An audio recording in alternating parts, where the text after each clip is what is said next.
자, 오늘은 왜 하나님은 우리를 멈추어 세우시는가라는 제목으로 하나님 말씀을 전하도록 하겠습니다. 태풍에 뿌리가 뽑히지 않는 나무는 전부 다 깊이 뿌리를 내린 나무들이에요. 이 나무들은 뿌리를 깊이 내리고 있습니다. 신앙은 언제나 예수 그리스도께 뿌리를 내리는 겁니다. 태풍이 왔을 때 뿌리를 드러내는 나무들은 다 얕은 나무들이죠. 영국의 메트로폴리탄 터버너클 처치라는 교회가 있습니다. 이 교회는 스펄전 목사님이 목회했던 유명한 교회예요. 무려 한 8,000석 된다 그래요. 저도 안 가봐서 잘 모르겠지만, 근데 한 38년 정도 이 교회에서 스펄전 목사님 목회를 하셨어요. 근데 스펄전 목사님 가정은 모태신앙이고 청교도의 가정이고, 그리고 율법적이고 굉장히 엄격하게 훈련받은 그 가정에서 신앙교육을 받았어요. 그리고 이제 목사님이 이제 어릴 때입니다. 그러니까 늘 교회 가는 게 당연하고 거듭남은 모르고 목표는 분명하지 않고 그냥 신앙생활을 하고 있는 상태에 어느 날 날씨가 굉장히 안 좋은 날 그냥 교회까지 가지 못하고 가까운 교회에 가서 예배를 드리게 됐는데, 그날따라 그 목사님도 없는 가운데 평신도가 말씀을 전하는데 내용이 뭐냐면 주제가 예수님만 바라보자예요. 그래서 앉아서 듣는 거예요. 듣는데 여러분, 나이 드신 분이나 젊은 분들이나 우리는 예수님을 바라봐야 됩니다. 그래요. 왜 바라봐야 되냐? 우리는 죄인이기 때문에 우리 공로가 아니라, 우리 행위가 아니라 예수님의 공로, 예수님의 은혜만 바라봐야 됩니다. 과거에 예수님만 바라봤다면 지금도 예수님을 바라봐야 되고 미래도 예수님을 바라봐야 됩니다. 어려워도 바라봐야 되고 즐거워도 바라봐야 되고 힘든 일이 있어도 예수님만 바라봐야 됩니다. 여기까지 하더니 설교자가 갑자기 스펄전 목사를 향해서 이렇게 얘기합니다. 젊은이, 자네도 예수님만 바라봐야 되네. 이 메시지가 딱 전해주는 순간에 그 자리에서 스펄전이 거듭남도 없이 그냥 왔다 갔다 신앙생활 하던 스펄전의 심령이 깨트려졌어요. 그 가운데 그 말씀을 붙들고 자기의 죄인됨을 인정하고, 그리고 그 순간부터 깨어져서 신앙인으로서, 거듭난 그리스도인으로서 그렇게 하나님 말씀만을 전하는 그러한 유명한 목사님 되셨죠. 그래서 이 스펄전 목사님이 이 복음을 원색적인 복음 이렇게 표현했어요. 오직 복음만 전하는. 여러분, 말씀이 좋은 교회가 있어요. 말씀이 좋은 교회란 원색적인 복음이 선포되는 교회예요.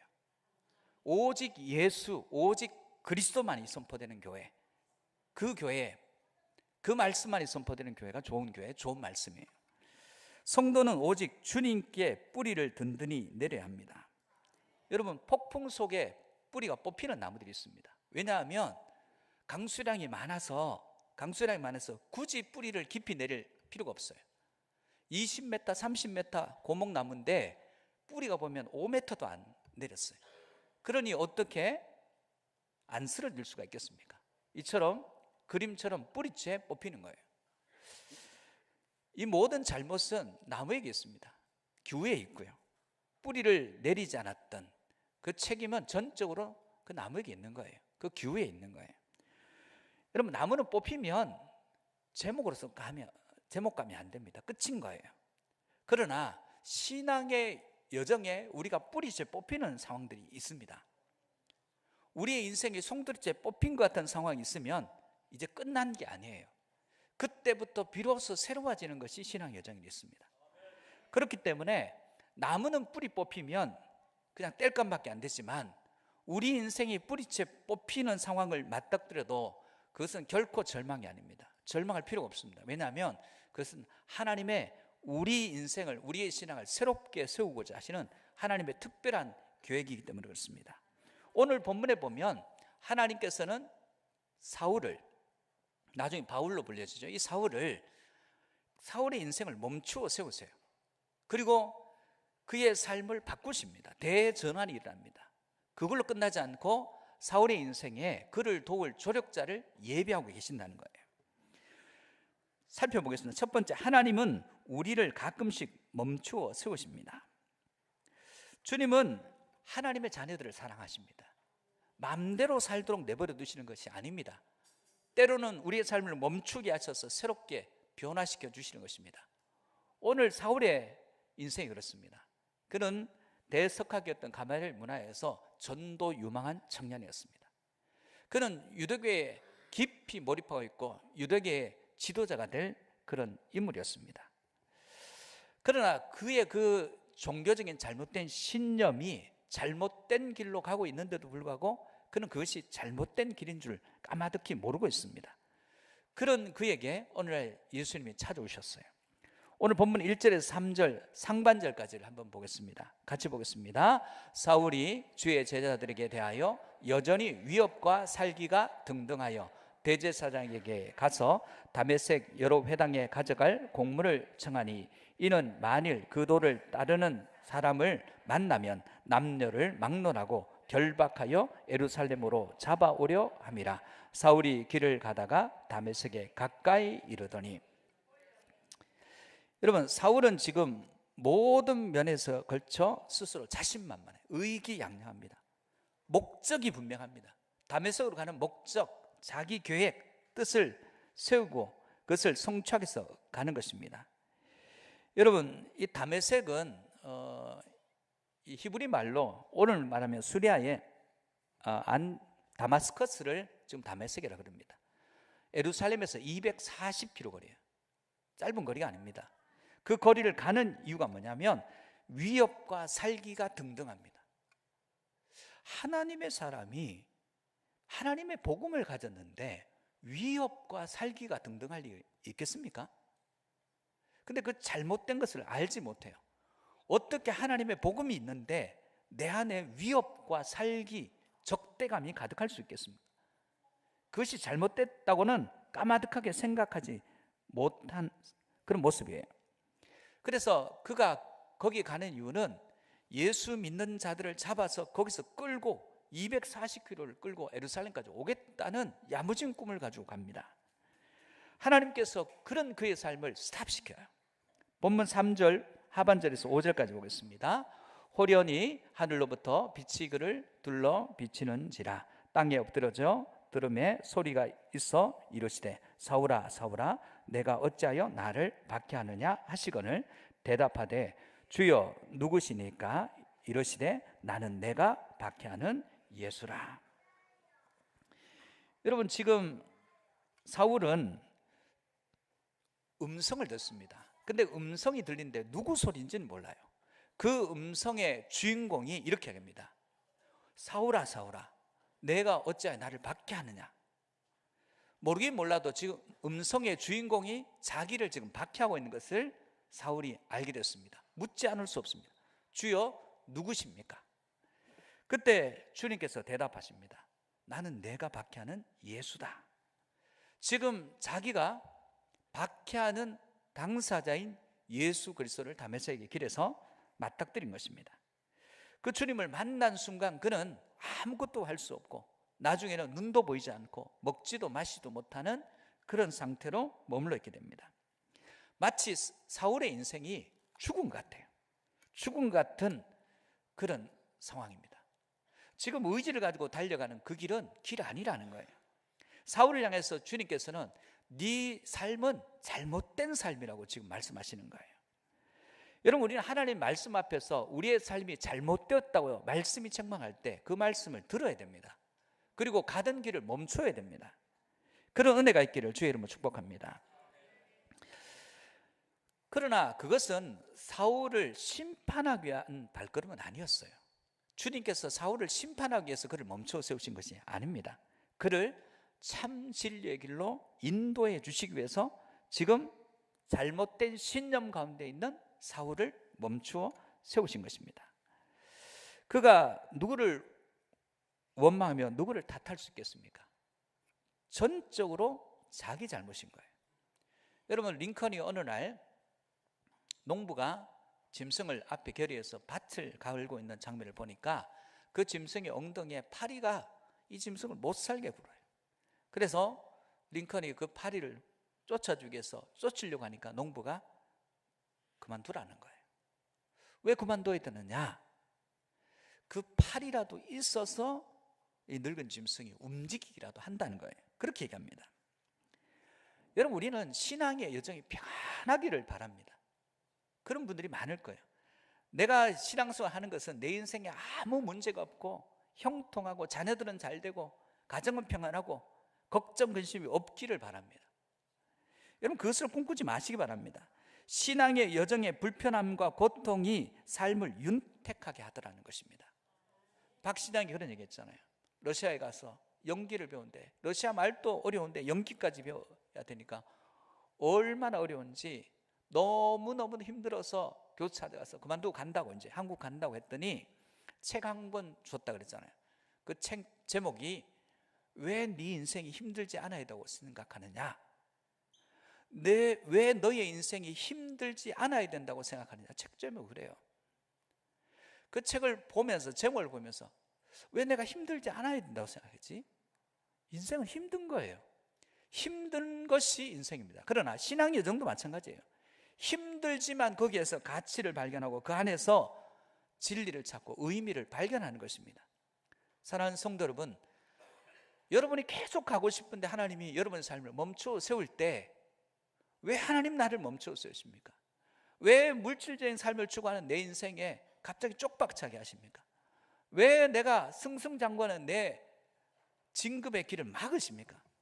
왜 우리의 자녀 앞길을 막으십니까? 이렇게 원망하지 마시고 그 가운데서 여러분, 인생은 힘들어도 됩니다. 예수 그리스도와 함께 가는 길은 어려워도 됩니다.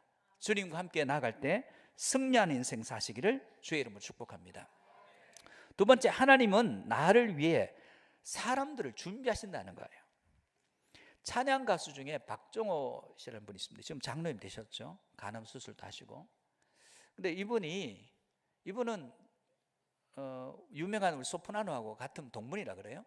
그래서 이분은 CCM교로고 그 가수는 오페라계로 가고, 명성은 그 여자 가수가 더 있어요. 근데 이분은 전문가면서 퀄리티를 추구해요. 퀄리티. 나는 최고의 것을 하나님께 드려야 된다. 그래서 음악을 녹음할 때 최선을 다하는데, 그 당시 국내의 녹음 기술이 그렇게 좋지 않아서 심지어 미국에까지 가서 녹음해 올 정도로 곡의 퀄리티를 굉장히 중요하게 생각하는 분입니다. 나는 최고의 것을 하나님께 드려야 돼. 그런데 어느 날 캐나다 밴쿠버에 있던 음악 전문가도 아니고, 그리고 평신도, 목회자도 아니고 평신도인 고영원이라는 사람이 제가 노래를 작사 작곡했는데 이거 한번 불러봐 주시죠 하면서 팩스로 보냈어요. 비전문가가 작곡해서 보낸 거 내가 전문가인데 어떠려고 그냥 한번 받아나 보지 하면서 받아든 가사의 내용이 뭐냐면 이런 거예요. 물이 바다 덮음같이. 가사의 내용이 세상 모든 민족이 구원을 얻기까지 쉬지 않으신 하나님, 주의 심장 가지고 우리 이제 일어나 주 따르게 하소서. 세상 모든 육체가 주의 영광 보도록 우리를 부르시는 하나님, 주의 손과 발되어 세상을 치유하며 주 섬기게 하소서. 물이 바다 덮음같이 여호와의 영광을 인정하는 것이 온 세상 가득하리라. 물이 바다 덮음같이, 물이 바다 덮음같이, 물이 바다 덮음같이. 이 가사를 보는 순간 무너져 버렸어요. 전문성, 퀄리티, 평신도, 비전문가. 그 가사를 보는 순간 자기의 퀄리티, 전문성 필요 없는 거예요. 온전히 죄인으로 모습. 스펄전도 마찬가지지만 온전히 자기가 죄인이니까 주님만 바라봐야 되죠. 죄인으로서 서서 그 가사를 보는데 물밀듯이 감동이 밀려와요. 이제 음악적 재능으로 찬양하지 않습니다. 겸손하게 이 가사 한 구절 한 구절을 붙들고 찬양합니다. 2000년 초반에 나온 찬양인데 9집에 실렸어요. 온 세상이 물이 바다를 덮음같이, 물이 바다를 덮은 하도 찬양한 그날 그의 홍수가 나버렸어요. 그 정도로 영적인 파워와 스피리추얼 파워가 모든 사람들에게 그 심령을 깨트리고 깨어진 심령들을 위로하고 세우는 그런 찬양이 되었다는 거예요. 하나님은 우리의 인생을 헛된 대로 가지 않도록 사람을 붙이세요. 여러분 인생에 만난 사람들, 목회자든 여러분 셀리더든 여러분의 삶의 자리에서 여러분 동료든 그 사람들이 하나님이 예비하신 사람들일 줄 모릅니다. 그들을 통해서 여러분이 잘못된 길을 가는 그 발걸음을 멈추게 하시고 그 사람들을 통해서 새롭게 하시는 거예요. 본문 6절 말씀을 보면 너는 일어나 시내로 들어가라. 내가 행할 것을 내게 이를 자가 있느니라. 근데 이 단어 앞에는 그러나라는 단어가 붙어 있어요. 지금 사울은 망한 것 같아요. 뿌리째 뽑힌 것 같아요. 자기는 신념이 있었어요.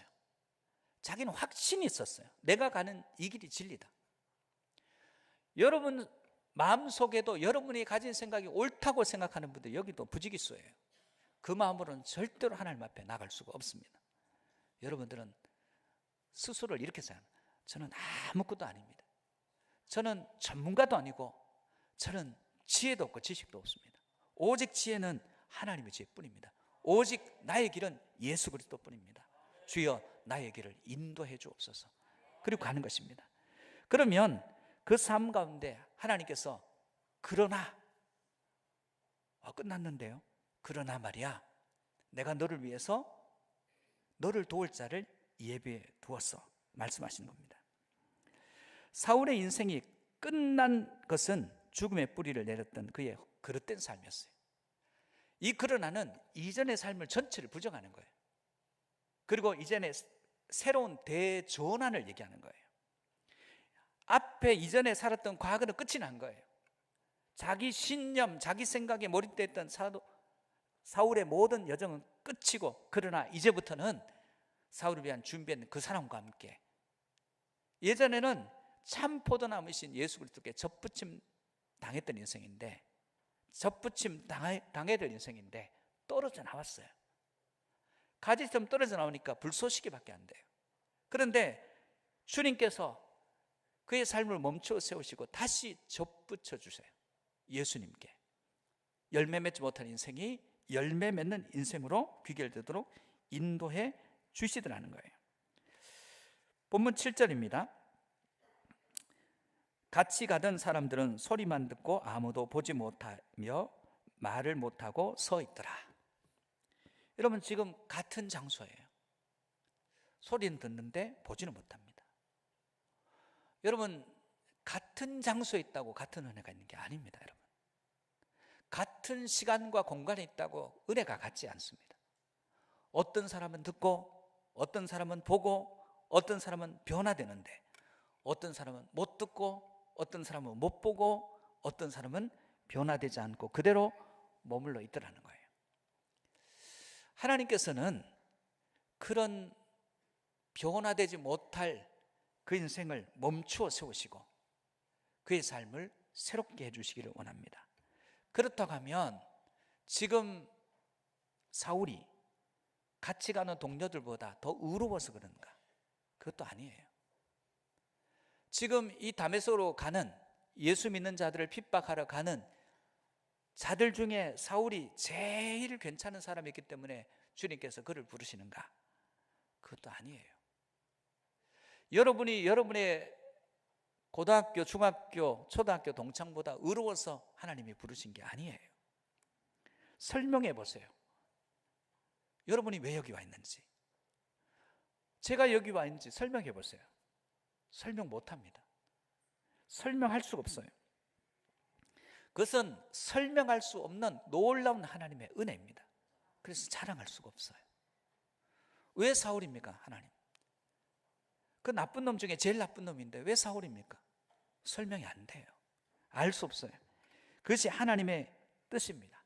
그리고 아나니아라는 하나님은 은혜로우시다는 하나님이 지금 심판의 주로 사울을 만나시는 게 아닙니다.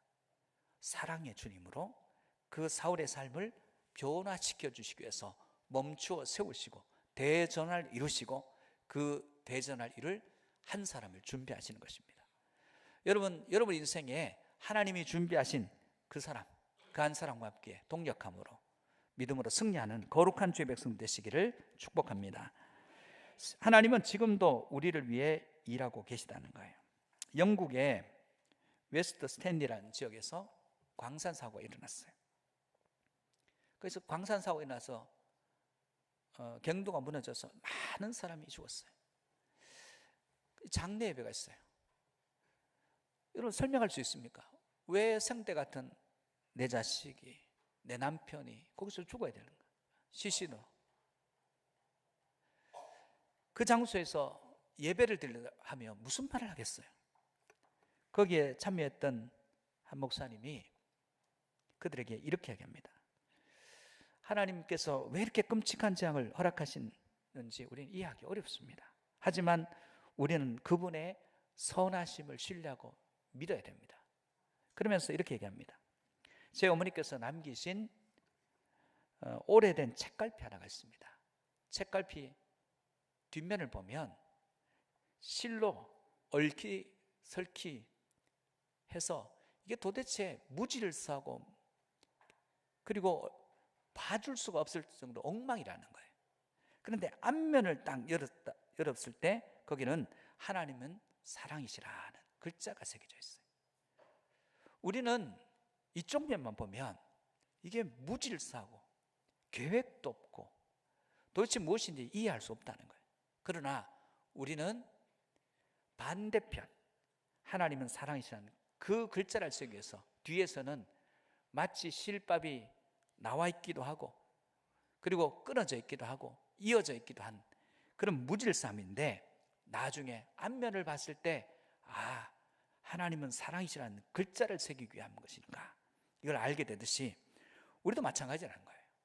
성도의 인생의 모든 사건을 믿음으로 받아들일 수 있기를 축복합니다. 믿음으로 받는다는 것은 이해하겠다는 의미가 아니에요.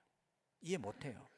믿음은 이해할 수 없어도 하나님의 뜻에 순복하겠다는 것입니다. 여러분 우리에게 일어난 일들 설명 못합니다. 구원 설명 못합니다. 우리에게 일어나는 우리가 원치 않은 일들 왜 그런 일이 일어났는지 설명할 수 없습니다. 그러나 언젠가는 알게 되겠지. 하나님의 뜻, 그 경륜과 섭리를 알게 될 것을 믿고 지금 이해할 수 없지만 하나님 선하심을 믿고 나가는 주의 백성들 되시기를 주의 이름으로 축복합니다. 오늘 본문 8절입니다. 사울이 땅에서 일어나 눈을 떴으나 아무것도 보지 못하고 사람의 손에 이끌려 다메섹으로 들어가서 방금 전까지 건강했어요. 자기 눈으로 보고 자기 발로 걷고 인도할 사람이 필요 없습니다. 그는 살기가 등등해서 예수 믿는 자를 잡아올 의지가 240km를 끌고 올 정도로 대단한 인물이었어요. 그러나 지금은 그랬던 그가 보지 못해요. 먹지도 못해요. 마시지도 못해요. 누구의 도움을 받지 않으면 전혀 나아갈 수 없는 상태가 되었습니다. 이게 절망일까요? 본문 9절입니다. 사흘 동안 보지 못하고 먹지도 마시도 아니하니라. 주님께서 사울을 만난 이후에 너 다메섹으로 가라 하십니다. 이전에 다메섹으로 가는 여정은 자기 뜻을 이루러 가요. 그러나 주님을 만난 이후에 이 여정은 하나님의 뜻이 무엇인지 알기 위해서 가는 겁니다. 거기에 예비된 사람도 있다고 합니다. 그래서 갔어요. 갔으면 누가 나와야 될 거 아니에요. 아나니아가 나와서 눈을 다시 보게 하고 먹을 것도 주고 마실 것도 주면서 잠잘 것도 줘야 될 거 아닙니까? 그런데 그곳에 이르렀더니 사울 이름을 맞으러 나오는 사람이 한 사람도 없습니다. 아나니아는 볼 수도 없어요. 길 위에서 자기의 삶을 멈추어 세우셨고 그리고 약속의 말씀을 주셔서 너 다메섹으로 가면 내가 만날 사람을 준비해놨다. 너의 삶에 네가 뭘 해야 되는지 알려줄 사람을 준비해놨다고 그렇게 말씀하셨는데 그 아나니아는 보이지 않습니다. 지금 볼 수도 없어요. 그 가운데 하나님께서 사울을 속이신 것입니까? 그렇지 않습니다. 그 3일 여러분 보십시오. 군대를 제대하는 병사에게 3일은 1년 같아요. 그렇지 않겠습니까? 휴가 가면 모르겠지만 지금 한 번도 생각해 보지 못한 뜻밖의 일을 당한 사울의 입장에서 이 3일은 평생 같아요. 뭐 하겠어요? 그 3일 동안 하나님 말씀이 없어요. 침묵하세요. 하나님 말씀도 없어요. 인도할 사람도 없습니다. 후반부에 나오지만 그는 기도할 수밖에 없습니다. 기도하면서 자신의 삶을 돌아봐요. 어떻게 살아야 될지, 그 만났던 빛의 의미가 뭔지, 자기 삶이 정말 바른 삶인지 깊이 되돌아보며 하나님 앞에 기도할 수밖에 없는 상황, 그 상황을 만드셔요. 여러분, 기도 안 해도 되는 상황이 복이 아니에요. 여러분 인생에 기도밖에 할 것이 없는 상황, 그건 침묵이 아닙니다. 하나님의 침묵이 아니에요. 그것은 하나님의 확실한 응답이에요. 마치 하나님이 여러분 삶 가운데 멀리 떠나신 것 같고 어떤 말씀도 없고 3일 동안 자기를 인도할 어떤 도움의 손길도 없는 그 상황은 버려진 상황이 아닙니다. 지금 하나님은 사울을 돕고 계셔요. 지금 여러분의 상황 가운데 하나님께서 긴 침묵의 기간을 혹시 여러분 걸어가십니까? 여러분이 지금 경험하는 일이 3일 동안 다메섹에서 자기를 도울 사람이 나타나지 않은 절망적인 사울의 상황과 같습니까? 사흘 동안 큰 물고기 뱃속에서 그곳에서 아무것도 보이지 않는 곳에 있었던 요나와 같은 상황이 여러분의 상황입니까? 십자가의 고난을 당하시고 죽으시고 무덤에 묻혀 돌이 옮겨져서 갇힌 것 같은 상황, 이제 끝났다고 하던 예수 그리스도의 상황, 그 상황과 여러분의 상황이 같습니까? 그렇다면 걱정하지 마십시오. 그것은 침묵이 아닙니다. 하나님 여러분을 버리신 것이 아니에요. 하나님께서 여러분의 삶을 멈추어 세우셨다는 것은 여러분을 한 예비된 인생이 있을 것이고 하나님께서 여러분의 삶을 온전하게 새롭게 세워주시기 위한 하나님의 계획임을 믿고 기도하며 그 뜻을 구하는, 기다리는 저와 여러분 되시기를 주의 이름으로 축복합니다. 그래서 우리의 믿는 자의 삶을 멈추어 세우시면 은혜입니다. 믿는 자의 삶을 멈추어 세우시고 우리에게 누구를 통해서든지 말씀이 있고 도움이 있다면 그 사람은 여러분을 돕는 사람입니다. 그건 그 사람의 도움이 아니라 하나님의 도움입니다. 때로는 그 기간이 길어지고 있다면 무릎 꿇고 엎드려 기도하면서 나를 멈추어 세우신 그 이유를 바르게 발견하는 우리 모든 성도들 되시기를 주의 이름으로 축복합니다.